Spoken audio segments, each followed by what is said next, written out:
హైదరాబాద్ చిక్కడపల్లిలోని ఆంజనేయ స్వామి దేవాలయంలో ప్రత్యేక పూజలు చేశారు BJP MP doctor K Laxman.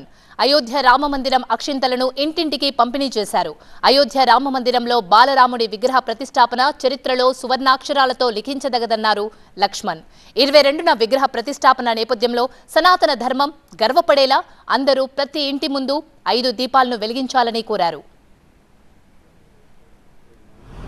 పవిత్రమైనటువంటి అయోధ్య నగరం నుంచి రాముల వారికి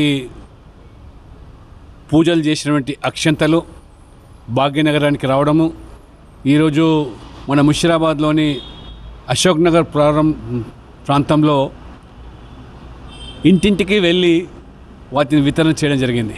ఆ పవిత్రమైన అక్షింతలు పొందడానికి మహిళలు పెద్ద ఎత్తున భక్తిభావంతో వారు స్వాగతం పలుకుతూ తరలి వస్తూ ఉన్నారు.